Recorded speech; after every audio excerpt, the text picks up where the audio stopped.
Hi, Julie. Welcome to my podcast, Bridging Psychology and Spirituality, where I believe today we're going to talk about stress, but in particular, the bigger issue of burnout. And for anyone who's listening in, we're going to be covering aspects of wellbeing, holistic practices, and also the various ways that you can approach that through your personal and professional life. But welcome today. We've met through our networking events and found a lot of parallels in our work and thought it'd be really great to explore this and today and also do some future pieces of work together to help people further. So do you want to say a little bit about yourself? I know you are really heavily into wellbeing and also work at a university. So share a little bit and tell the audience who you are.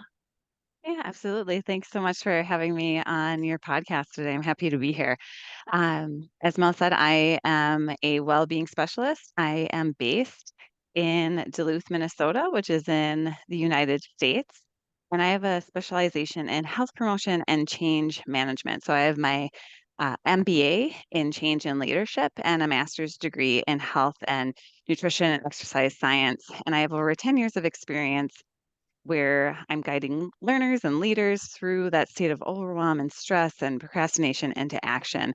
And oftentimes, when we're in those times of transition, we get stuck in certain cycles. And so, breaking through Mm. those cycles in order to be able to thrive.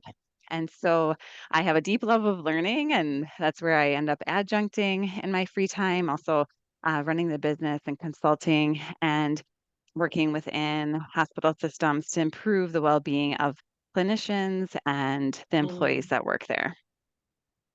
Yeah, and that's brilliant. And you also do some work around what you call Empower Possible, which is Yes. career crossroads, helping people with their transformative journey through personal and professional growth. So I'm really excited to unpick that with you because, as we know, the mental health and well-being of adults and children, we've both worked in those networks, has always been of a concern, but certainly since COVID has really complicated that and really changed the way that the whole system works, as well as the level of uncertainty that we've got going on. So do you want to say a little bit about you've been doing that for 10 years? Do you want to say a little bit about yourself and your own journey and what really attracts you to this work? Sure, absolutely. So, uh, what started Empower Possible and the business was I had spent about a decade in higher education, and I was working in health promotion and well-being, teaching, and then also as a staff. And it was my dream job. And after about 5 years, I had reached what my supervisor at the time shared with me was sort of my full potential within that role. And if I were Mm. to, they suggested if I were to go further within um, another organization that and develop my career skills, that I probably would need to leave that organization that I was currently at because there was no room to climb the ladder. I was the sole person in my role. There wasn't anywhere else for me to go. It was a one person department, and there just wasn't another space for growth. And I disagreed with them at the time. I thought, well, for sure I can work with human resources and for sure I can work with our administration to develop a job because that's what I had been doing from the very beginning as I had been job crafting for the past 5 years. So I thought, well, why can't I continue to job craft upper level positions? So I did that for a while and thought if I put the work in on the front end, then I would be rewarded after a few years by them developing a position that would match my skill set. And COVID came along, and that's where my skills were really tested. I was given the role of COVID-19 coordinator, and that meant Wow. developing systems to help protect our university, to help with isolation, developing those systems and quarantine and our contact tracers. And after that, doing going and developing my team and going through that process, at that for sure. Now they're going to see I'm really good at organizing systems. I can work on all levels of the organization. I can communicate. I can rally people. For sure, they'll give me a strategic leadership position because they can see I have moved beyond my role Yeah. of wellness coordinator now. So since I'm talking with you here today, I'm sure you can see how that story ended. I didn't get that role. In fact, the role was given, first I was told it couldn't be created. And then the role was not only created, but then it was given to someone else.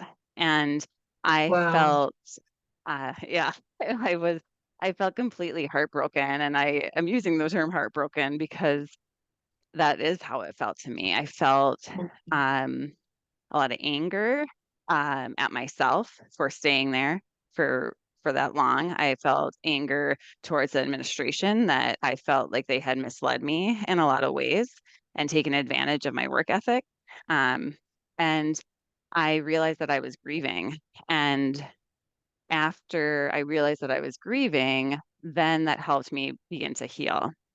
And so Career Crossroads came out of that journey. It's the Mm. lessons that I wish I would have known when I was going through that transition of deciding to leave that organization, starting my new job, starting Empower Possible to help people never go through what I went through, to recognize the signs, um, the, to help people feel okay in leaving an organization where they're not able to reach their full potential or being told that you should be satisfied with what you have and not ask for more. Um, so I started my business. I left that organization. I started working in healthcare. Um, and then I started the online course, Career Crossroads, and have been speaking with people about it, leading workshops, and then folks can take the online course as well.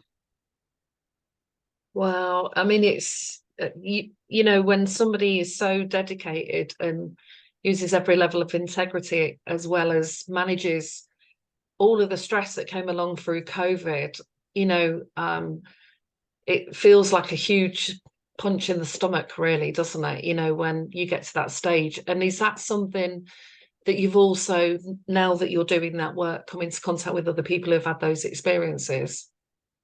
Absolutely. I've worked with dozens of people now, and I actually take notes on the themes that see with that Mm. conversation, and that's why I said it was a broken heart because those are the words that people use. They feel like my heart was broken, and you often attribute that to a personal relationship that you might have. You might have a personal breakup and say that your heart is broken, and people use that language in speaking about a career.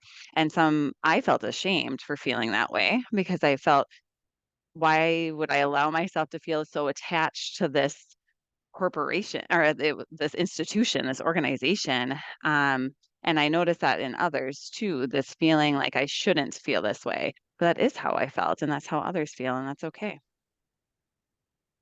Yeah, but I guess, you know, people go into these type of roles because they care, don't they? Yeah. Right. You know, Yep. we care Yeah. And about other sometimes, people's well-being. Yeah. yeah. And I think that's especially why I'm excited to talk about this topic today because we can be prone to burnout because we do care and we do invest. And how do we find that harmony where we care about our work? And it is um, one identity that we have. We carry other identities that are just as worthy. And if one identity is starting to maybe slip through our fingers or isn't turning out how we might have envisioned it, we're still a complete person. You are still, and that's why the human change process is really important to me in this holistic well-being of recognizing the multiple identities that you carry. And one identity, if you think about a wheel, one identity might not make the full circle, but you still Mm. can have other areas that can kind of lift you up because they can be functioning if you put the strength into them and develop them. Yeah, it's taken me back, and it probably this is what happens with many of the people you come into contact with. With Mhm. one context I'd worked in for quite a while, and I had a team, and we had a really good service, and I'd put a lot of energy and effort into making that work. And because that service was part of a wider system linked with social care and they were really struggling, they brought in an external company and were telling us in one hand that we were all working together and we were going to move forward. And on the other hand, every time I noticed that I went in one of the meeting rooms and we started having these weekly consultations, I would start, it was a bit like Back to the Future where you'd see people's names on a chart and then all of a sudden the names weren't there. And I was like, where have they gone? And then you would see people just not being there. And then they brought in people that were really awful and treated. And I've worked with some really strong women who they just started to give them work that was not in their job description and really pushing them. And so we had this dissonance between what we were being told and what was on the surface and what we carried on pushing forward at. And thankfully I got to the stage where I recognized, I thought, right, my time is done here. And they're now dismantling all of the good work. And that's what's also heartbreaking is when you're working hard to make a service that works for us, it was the children, families and parents that we were coming into contact with, and the short-sightedness and the activities that are going on. And then you have to sit back and say, how much power and control do I really have in this situation? Can I stand up and fight? Do I go to the union? Do I look at this as unfair dismissal, constructive dismissal? Because these are sometimes the elements that people experience. And I think this is what makes the tricky area of well-being in the workplace, mental health, because you've got the drivers of the organization, as well as maybe the piecemeal offer that some of them do for employee well-being, and as well as the way that human beings are treated in certain environments and how behaviors are allowed to fester, or proportion of managers aren't really trained to work with people and support them. And I think that's a real dichotomy between the work and role of HR and leads of service and CEOs, as well as the employees, and the big gulf that can occur in that. And as you say, we can look at this on a spiritual level. We're all on a, potential soul journey. Are we here to do this job? Is it that there's a different calling for us? But at the time when you're going through it, it is monumental, isn't it? Right. Yeah, the ability to find meaning in your work is essential. And that sometimes people can take advantage of that, saying, well, if you really cared, you'd do this. and when you start hearing phrases like that, that has to be something that sticks out in your mind of thinking about, is this reasonable? Is this a reasonable request? Like you mentioned, is this within my job description? Is this within my scope of practice? Or are they trying to make me take ownership of something that I have no business taking ownership of? I can still do meaningful work and not be taken advantage of. So I guess the courses, in terms of the career crossroads that you offer, is that where individuals within whatever context they're in does your course, but it's separate from the organization, where they can start, is that how it works, where they can start to discover where they're at and maybe where they're meant to be? Right, absolutely. So it's broken up into 4 different modules. So it's really, the goals are to have you reflect on your past employment experiences. So you can be in a position right now or not. We have folks that are in transition. We have people that, like me, 2 years ago is when I made my transition. 20 years ago, there was an individual that has taken it that, over 20 years ago, they had a transition that still stuck with them. Or you can be thinking about, maybe it is time for me to leave. So just to reflect on what that past experience is, there's no time frame for that. And then it's to consider, what are your unique talents and gifts and values that you bring? And then tying those things together in order to chart a course for the future. And what's also unique about this course is giving you the space to grieve and let go. So when we're thinking about the human change process, that piece, oftentimes we skip. We try to skip it. it's part of the process, but we try to skip it because it's painful. It's painful Mm, sometimes to identify the grief. It's painful to identify the things that I need to let go of because it means I need to acknowledge that I've been hurt. I need to acknowledge that I was vulnerable, and that's hard to do. So mm, it we create this container of safety through doing a couple other exercises so that you can dive into that and reflect on what are those areas that you need to let go of? What are those old stories that you are telling yourself that are no longer helpful? And then we go into an exercise where you can write a new story for yourself. Because oftentimes, and maybe this was your experience too, there are people telling you things that just simply are not true about who you are, about your work, about your value in order to control you and in order to create this toxic environment. And if you hear that enough times, that gets entrenched in you. And we need to break that first. And we need to write a new yeah. story for ourselves. Well, it's interesting because, as you know, my background is in psychotherapy and I've done NLP and hypnotherapy, and Mm, a lot of this, even though I've worked with professionals within the different contexts I've been in and supported them, it's been more about the interface of who they're working with and who they support or their teams they support around mental health. But it was interesting in terms of, I think I was able, because in that environment, to recognize the toxic nature of it and what was in my mm, control and what wasn't. So that's when you're able to go, can I stand up? And I did try and have a few conversations with this new CEO that came in, who was lovely and listened and, mm, and gave you that false sense of security, all of those processes. And I think potentially she was well meaning, but there was definitely a different layer within the mm, organization.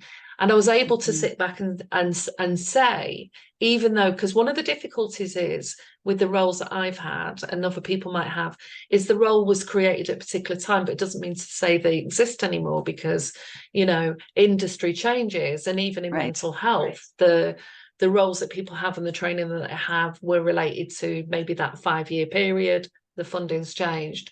So I was Hmm. able to Hmm. recognize that, but at the same time, not really have a vision. And I think that's the difficulty is we only know what we know. We will only see through the same channels the kind of Right. things that we're familiar with, and it's very hard to think of a wider way of viewing that experience. So all Yeah. of those, and that's why sometimes people stay in work that actually they're not happy with. It's fulfilled the need and their skill set, like what you said, Hmm. your experience was, and they've reached a certain place and they don't realize now that maybe they feel a bit disillusioned or they haven't got the motivation and those things are Right. happening. And and that can cause either the external factors or the internal or both can Hmm. create that stress. And it can be low level. And I talk to people about how you get a rub or a little thought that's in your ear that comes Mm. every so often. And we can ignore that. And then something comes along and we don't, like what you said, see the signs, realize Yeah. that actually maybe we need to be going in that direction because we hold on, we're human beings. And even if a Right. situation isn't healthy for us, we might stay there because it's familiar and comfortable. Yeah, absolutely. And with burnout, sometimes it can look like depression too. Yeah. So it's difficult to separate the two sometimes, but burnout and depression are different things. You can have both at the same time, but not always. So you just have to think about, like, do you question the value of your work? Have you lost patience with your coworkers? Do you have to drag yourself to work, or do you have trouble getting started? Have your sleep habits changed? And Mm. do you feel little satisfaction about what you're actually doing? Do you tend to doubt your skills and abilities, or do you feel removed from the work? Um, Also, are there physical symptoms that you're experiencing that don't have any known cause, or are you using food or drugs or alcohol to like numb how you feel? If you're answering yes to a lot of these, those are the symptoms of burnout. But you can see how symptoms of depression are similar to that. So The sometimes it gets correlate. masked under a different category, and you as a psychologist can speak to that. Um, but it's important to see those differences, even though there is some overlap, and to really take a minute to think about what are those things that I'm experiencing right now, and is it job burnout? I think one of the tricky elements, though, in the caring fields like social work, teaching, especially, especially in the primary schools, um, therapists who work in like NHS clinical staff, NHS Yeah. staff, that because being tired, not sleeping, being stressed, being overworked, and managing high risk cases, especially Mhm. say like in social work and some of the clinical work. And I was running up until last November a program for women who'd experienced domestic abuse. And even though Mhm. I felt really competent in my role and I'd put systems in place, there was Yeah. always this feeling of anything could happen at any point and you're never Sure. completely switched off. So that Sure. is akin to uh, consistently keeping the fight flight button on. And that's what Mhm. people don't realize, that even if you do enjoy your job, all of those factors and any vulnerabilities that we've got, and it can be anything, over time, like stress over time, long and enduring, then starts Right. to take a toll. And you can easily go down that track without realizing and even justifying, oh, I don't really sleep that well, and Right. oh, I haven't got time to eat. And there's always biscuits in the office, so it's short-term Right. calories. Right. Yeah. It's more masked in those environments because it's a normal part of the culture. Absolutely. Absolutely. I work, so one of my roles is within a hospital system, and sometimes the idea is, well, if you can't cut it, this isn't for you. Yeah, And instead of thinking about, well, why is it that this culture is okay? And yeah, it's hard to change that. I mean, culture, it takes years to change. And maybe we need to look at the culture if we find ourselves, if we keep saying, if you can't cut it here, then that's a you problem. That's not a cultural problem. Um, yeah. that's what And they're I'm not finding. the kind of things sometimes people say, they don't realize the impact of the way that they relate, especially managers, the way they might relate to their staff. The odd thing said here or there is like that minor little chip that happens to the self-esteem and the confidence. And you can, like you say, and when I left that workplace, I went into my next workplace and I knew I was still carrying anxiety because it only takes a few months of being in those environments to Hmm. start feeling this. You feel it on a subtle Absolutely. level. And then I ended up with a manager who wasn't actually trained in the field I was in, but was a manager and tried to cut and derail and move me away from all the things I was good at and get me on things that Mm, didn't make sense, you know. mm, And luckily I could stand up and speak out and was assertive and got to a stage in life where I was like, no, I'm just not. But it took its mm. toll again. Yeah.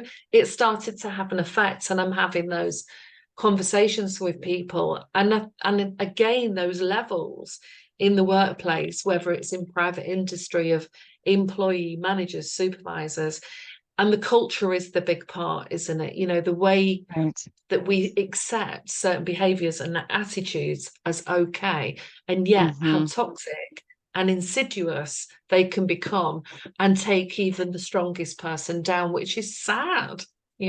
Right, exactly. Yeah, it's the lack of control. It's the lack of clarity about what the expectations are. It's the Mm, conflict that isn't resolved, or there isn't progress made on how to work within that conflict, or unrealistic work expectations, or too little to do sometimes can be a sign yeah. of burnout too. And just overall lack of support and lack of work-life harmony. Those are all causes of that job burnout.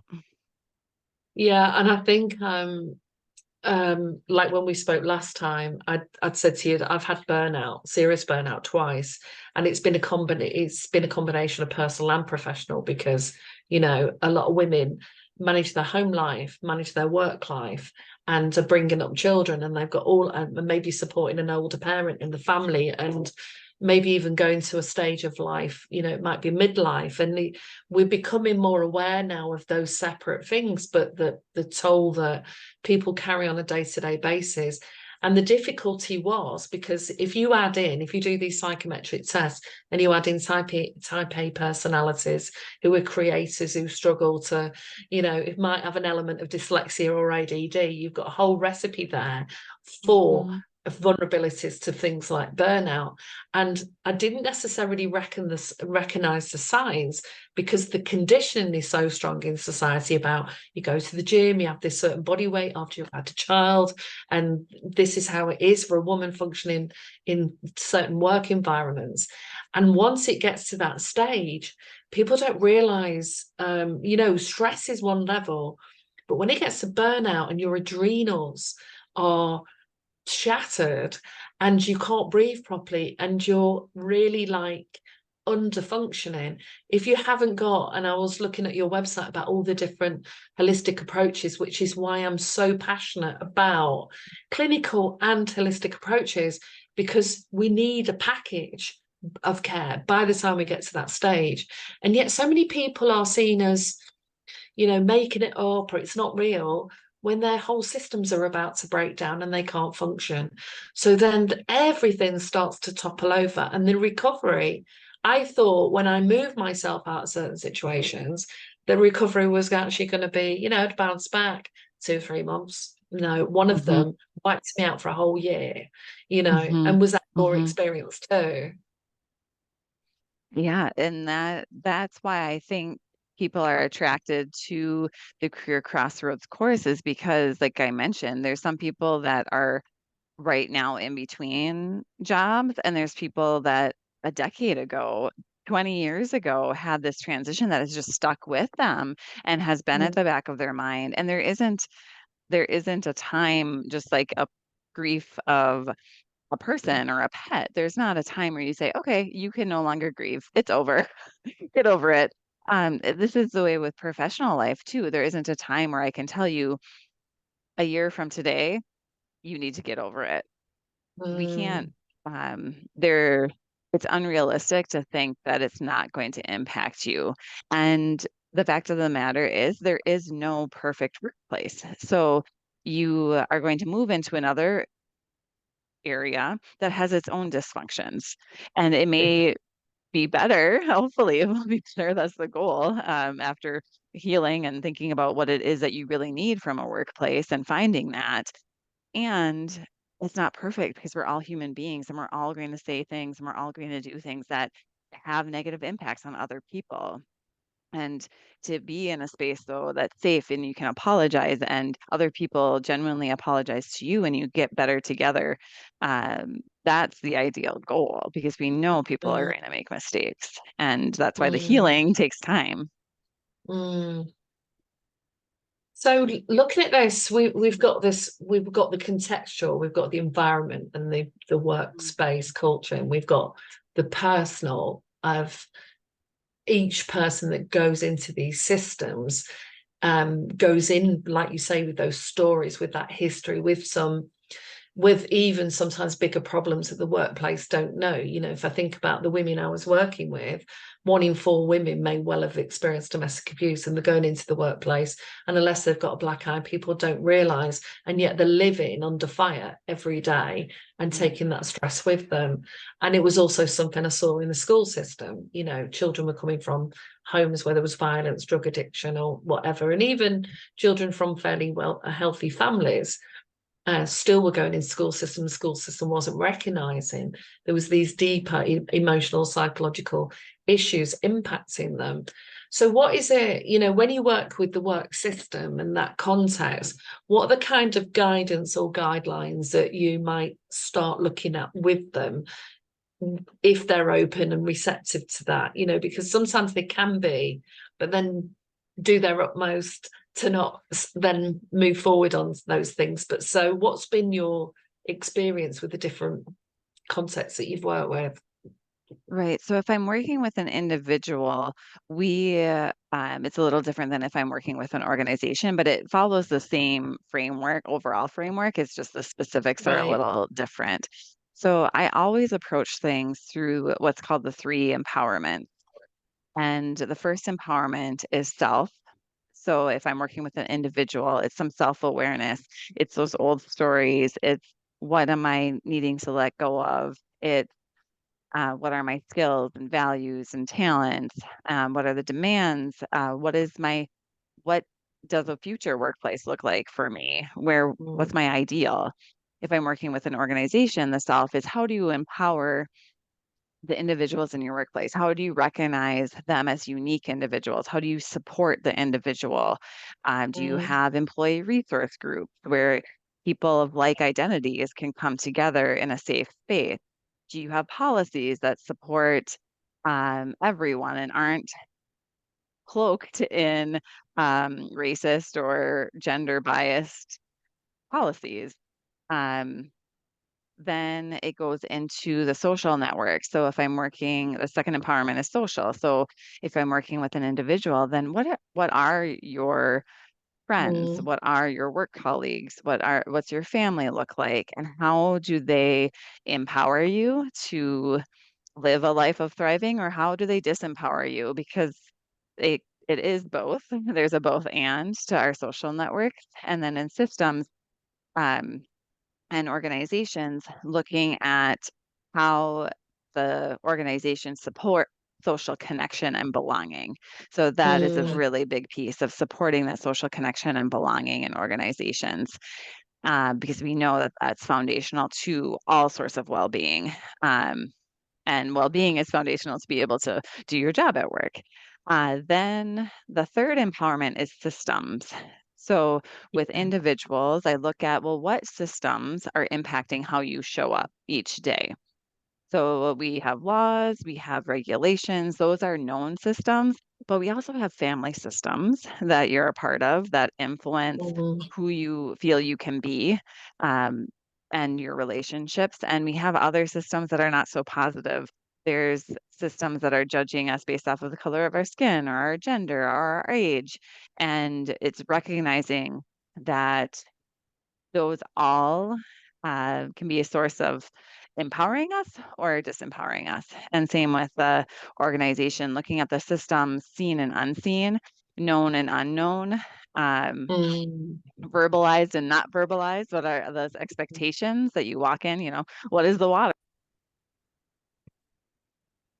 And then the third empowerment for organizations and personal is the system level. So if you're in an organization, if I'm working with your organization, I want to look at the policies of that organization and how they are fostering that empowerment of one departments, of individuals, of the administration, and all of the levels and how they work together. So it really is that three-pronged approach to create that holistic level of support and empowerment. And can you bring to mind any kind of good practice that you've seen in any of the organizations that you've come across? Absolutely. First is starting with the baseline information. So you can't fully understand an organization without having some data. So we have to Mm, collect information about what is currently happening within our organization. What are the different levels of wellness within our organization? And then same for myself, if I'm working with a person, what are some reflections on my well-being? You mentioned that well-being circle. So looking at mm, those different dimensions and then rating those different dimensions, an organization can do that as well. There's lots of different tools that you can use and that I utilize with different organizations based off of what their needs are. But the first thing is an assessment. If you don't want to call it an assessment because you don't enjoy that word, consider it a reflection. mm. Okay, so I'm just going to pull up the wellbeing wheel because even though we're talking about contexts and organizations, we're also talking about how we can help individuals consider those different facets of life. And so if anyone's new to this, it's a way of getting people to think about those different aspects of their life. Because Mhm. sometimes some aspects are okay, they're feeling okay, but work and relationships are two of the biggest things that will impact someone's mental health and well-being, or if they've got health issues, vice versa, because it's symbiotic, isn't it? So this is a manual tool that people can use where they can score between 0 and 10 how satisfied they are in each area. And I think on the university website, they've got one that you can actually fill in electronically, isn't there? And you can get then some ideas about how to focus and what to do. Mm-hmm. Mm-hmm. Absolutely. And working with well-being specialists like myself, these are tools that we're all very, very familiar with. And I would challenge organizations to remember that everyone carries these aspects of life with them. So as an organization, we can't Yeah. ignore someone's spirituality. We can't ignore someone's family life. We can't ignore someone's fun and recreation and then expect them to feel like a whole person when they show up at work. They bring their whole selves, and we want to create that safe environment that allows people to respectfully show up as their whole selves. That was a really good point you made actually as well, is that I think, different systems, whether that is the workplace, social care, schools, health services, or private industry, forget that the person is actually sat within a system. And sometimes you need to draw like a systems map, which is, there used to be a process in one of the psychotherapy models where you would actually map out who that person is connected to and whether or not that is a strong or weak relationship around them and what their support mechanisms like. And we know from the research that there is a proportion of people who are introvert and don't desire too much human contact. However, a proportion of people do need some level of contact, which isn't easily asked for or even recognized when a lot of people are working from home. And I love working from home, but it was only this year, this is 3 years in now, that I thought I need to put other things back in my life, integrate it throughout the week so that I start to build up and establish some of those connections. And there are areas that people, and I think having this a tool rather than the manager trying to work out, in fact, a lot of managers aren't best equipped to support people with their mental health and wellbeing because they've got to look at competencies and performance.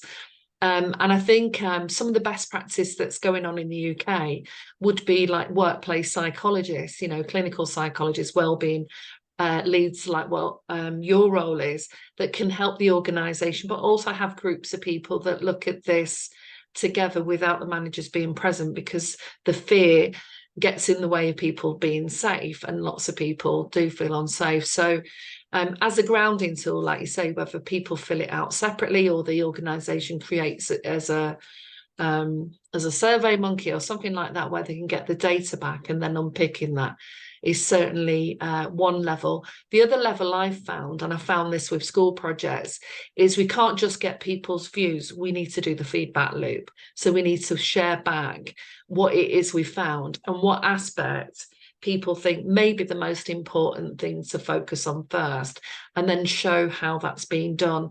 Because if you're in an environment, and this is at home or at, in the workplace, if you've had a conversation and you've shared your issues, where you think it's going well and what the issues and challenges are, and there is no feedback and you can't see any change, well, that's even worse, isn't it? That then people are left wondering or pondering on what happens next.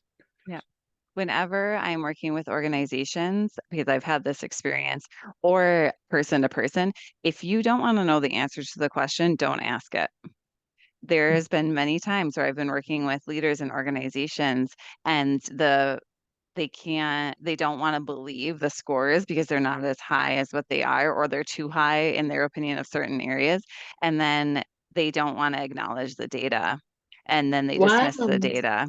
And then nothing happens because they don't believe the data. So what I would say to leaders, and what I would say to you as a person, if you aren't in a place where you feel like you can actually act on the information, maybe do some additional grounding, do some additional reflection, talk with a friend, and get to that safe space. And if you're in an organization, don't ask your people the time of your people to do something if you're not in a space where you're going to act on it.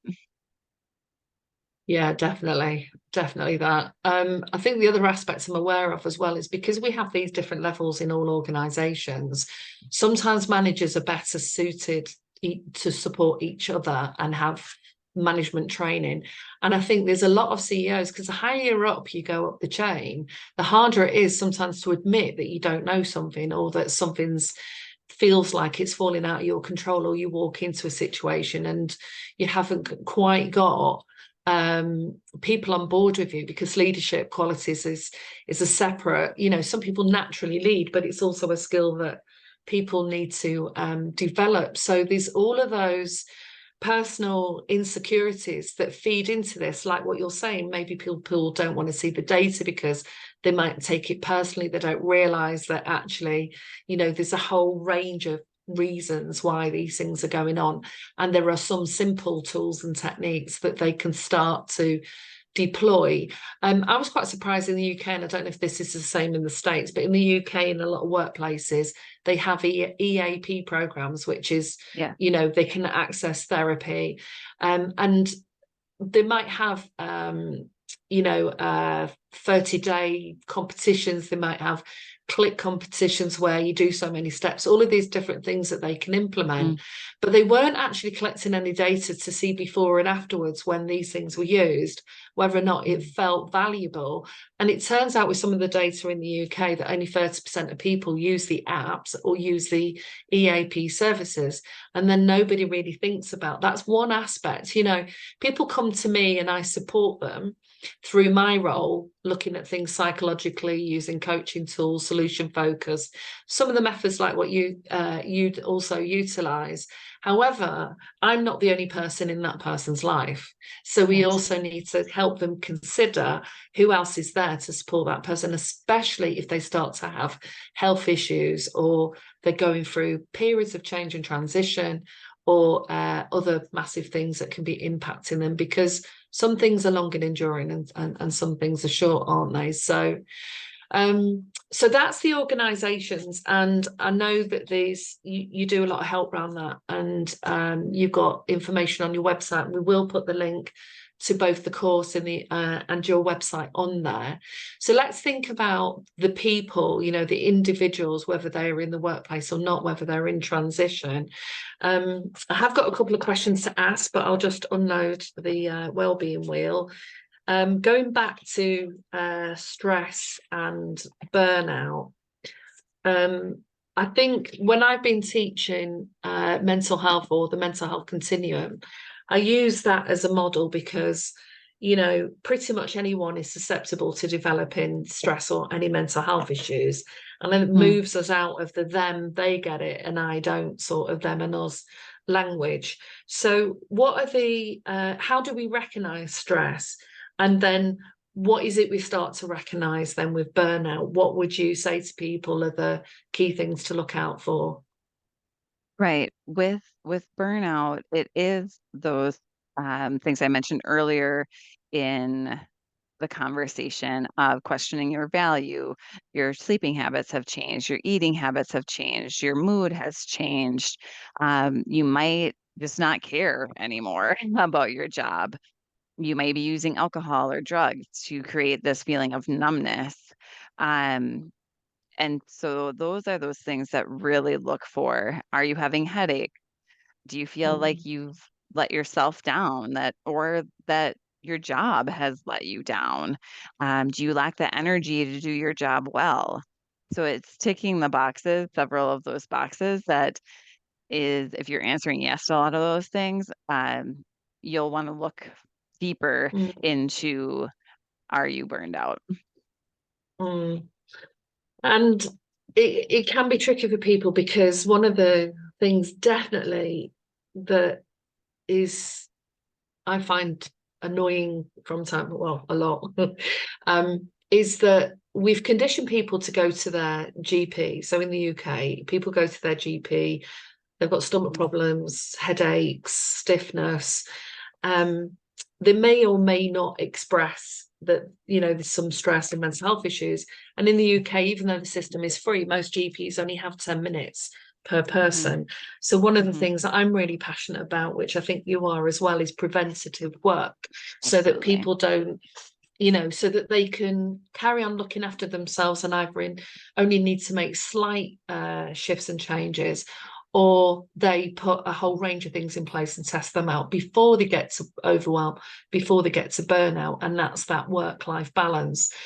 But the conditioning means they Mm-hmm. go to the GPs, and not every one of our GPs are even trained in mental health, let alone know what questions to ask to really ascertain the level of concern that they might have about that.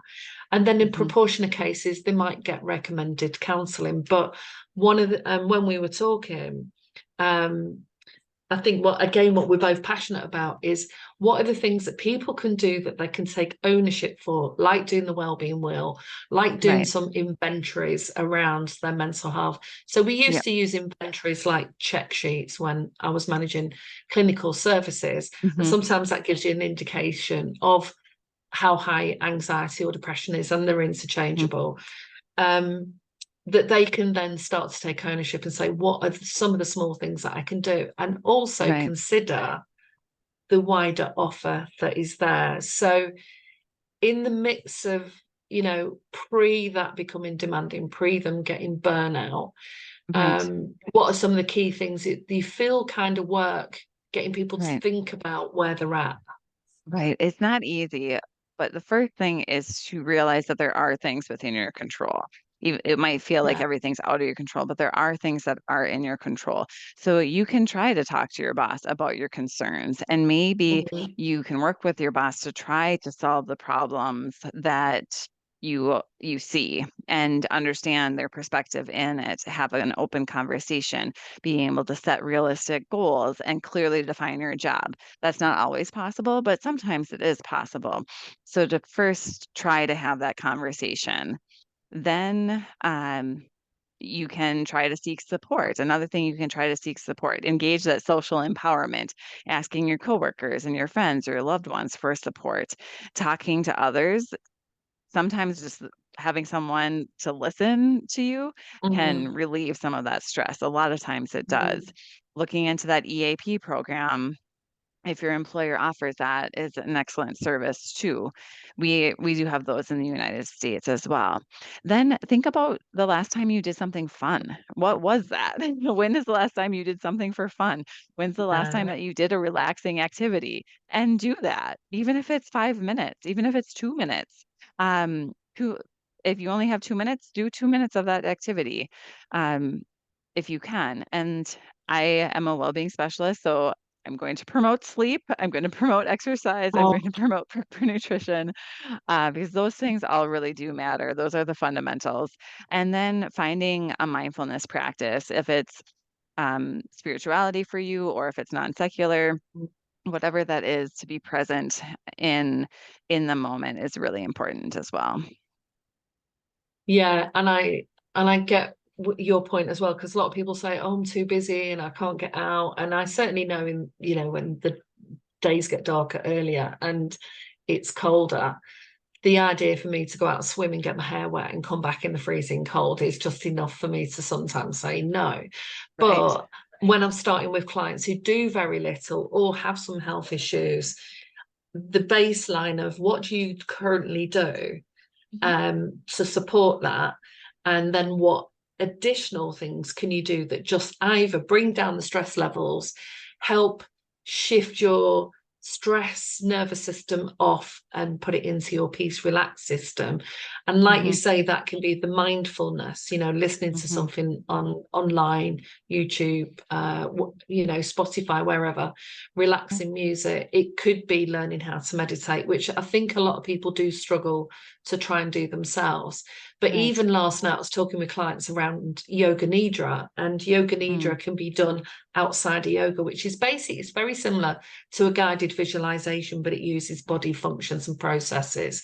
And I Mhm. said, you've got, if you're feeling really lazy and you don't want to do anything, and I've done that sometimes, lay on the sofa, put my earphones on and Yeah. not moved and listen to that. And it's really healing for the mind and Yeah. body, but consistency is key, and having a plan is key. And also, Mhm. like you said, with self-awareness, being aware of what your own vulnerabilities are, what times of the year. So there's a lot of clients now I'm working with that really struggle at this time of year. Right.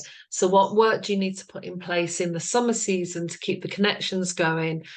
When it's either you or your friends that when they get a bit low, they disappear a little bit, they don't text as much. So check in, Mhm. touch base, take little actions like that. Don't get caught into the people don't do this and don't do that. Is just make that effort. Right. um Aromatherapy oils, holistic therapies, you've got a whole list Mhm. as well on the Mhm. website about different therapies that Mhm. can all, and a lot of this can be done free. You know, you don't have to spend any money on a large proportion of these Right. things that support us, do we? Right. And what my favorite way to practice mindfulness is breathing. Mm. And I mean, I would challenge your audience to take in a deep breath through your nose and let it out. Do that a couple more times. And if you feel comfortable, you can close your eyes. If not, that's completely okay. And just relax, release all the tension in your jaw, release that in your shoulders, and do that a couple of times and just see how you feel before and after. Check in with yourself before you breathe, do 3 to 5 of those deep Mm. breaths, and then check in with yourself after. And it will be interesting to see that difference in how you feel. Yeah, I think when I've you probably noticed as well, when I've done it with people, I say normally more than three, because I think it takes about Mhm. 3 or 4 breaths, doesn't it, to switch the It does. systems.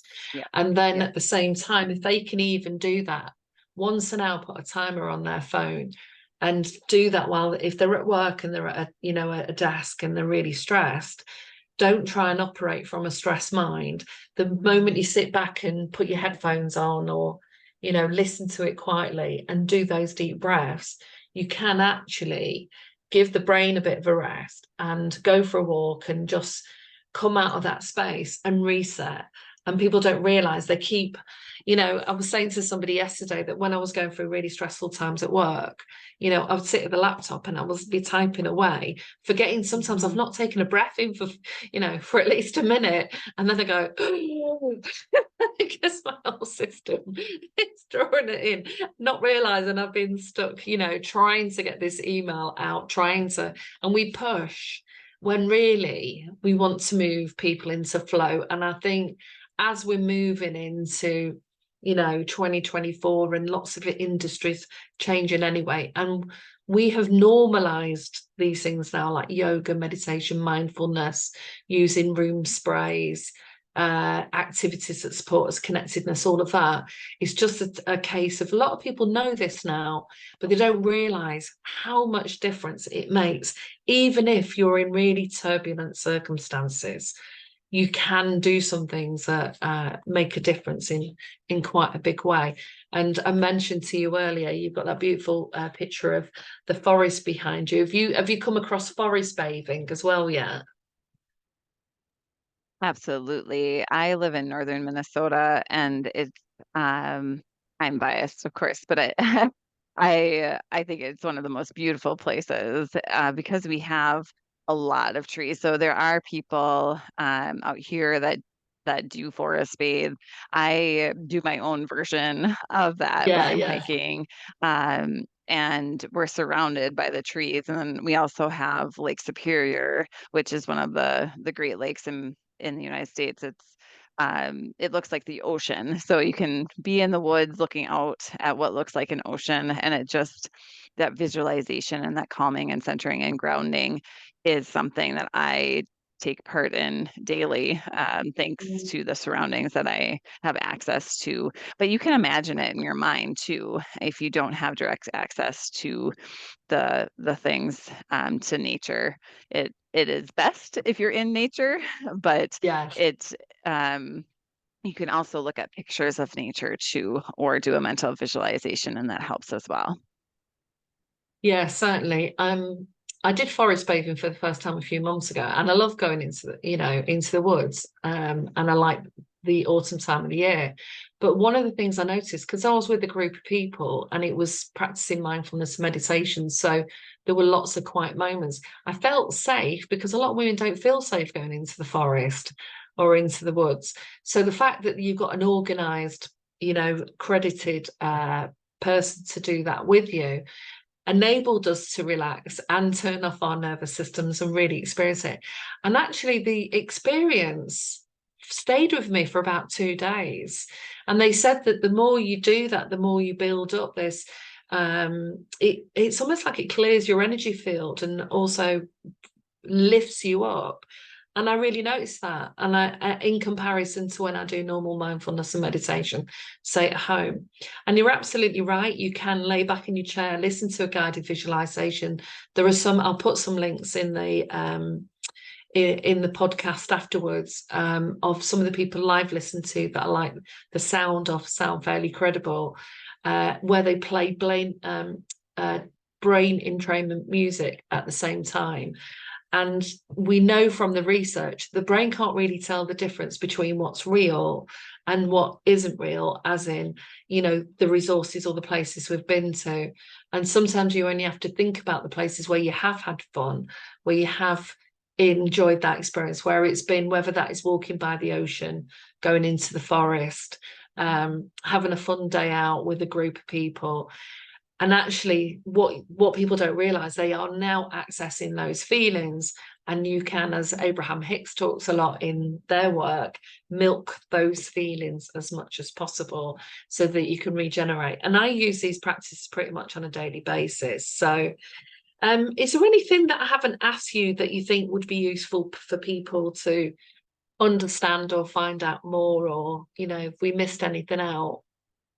What I would say to anyone that's listening to all of the things that we mentioned, and it just seems like too much. It seems like I don't even know how to get started. You don't need to do everything that we mentioned. Just pick one thing.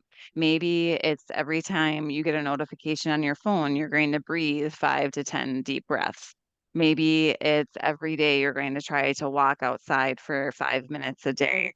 Maybe you're going to have that tough conversation with your boss. Maybe you're going to ask a friend a coffee.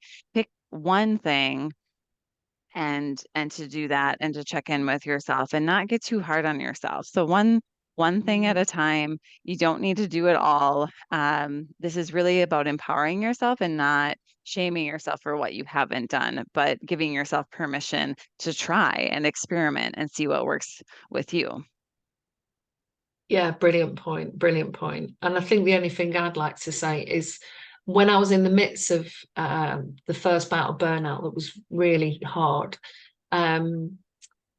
it's very difficult sometimes when you're in that place not to get depressed and not to feel like that is it, and you're never going to feel healthy, well, and have the energy. And certainly when most of my time was spent sleeping. And at the same time, we have to understand that the body needs the rest. And that's why people who are depressed often can sleep a long time, because there's a lot of healing that needs to be done. And there was a book that I read once by Michael Singer or Slinger, who talks about surrender.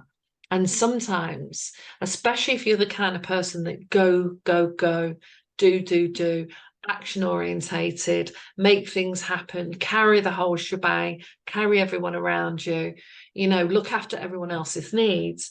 We don't want to wait for an accident. We don't want to wait for burnout to learn what can be very hard lessons. And I found my lessons were very hard lessons of how I ease up and how I do things in a different way, and that there is light at the end of the tunnel. And if you are feeling in that space of overwhelmed, that it can pass, but you've got to celebrate the win days. You've got to celebrate when you did 2 minutes of breath work, and celebrate when you did a 5-minute walk, and celebrate, as you said, exactly. It's about celebrating what you're doing that makes an effort to support you on your journey, rather than shaming yourself for what you haven't done. And don't use other people as a bar in which you measure yourself against. This is about measuring yourself against yourself, about what you can achieve. But it's been absolutely lovely talking with you. And I think there's more to do in terms of how we support organisations and the employees, And I know when I've done encounter groups with adults and help facilitate conversations and even taught them sometimes these simple things and gone back and seen when they've tested them out, how helpful that can be. As well as I think I was at an employee conference in April, and Starbucks, I think it was, in terms of their supporting staff mental health, actually had staff talking about their own personal stories as part of how they normalized mental health and brought in wellbeing factors. And that was something that when people are brave enough to share that, it can help other people who haven't got a voice, who feel feel quite shy about ever really owning up, because the higher up you go as well, sometimes owning up to actually having these difficulties is incredibly hard. So yeah, I think there's more. We'll have more conversations on this, and I'll put the links to your course, which sounds fascinating. And I've actually got a few clients that have been in difficult circumstances and taken the leap. So it'd be interesting to give them something that they can think about in their own career crossroads. And certainly a lot of people, when they get to midlife, start really questioning whether they're going through a crisis or not. Is this something I really want to do? Do I want to do something different? And we need a bit of help with that.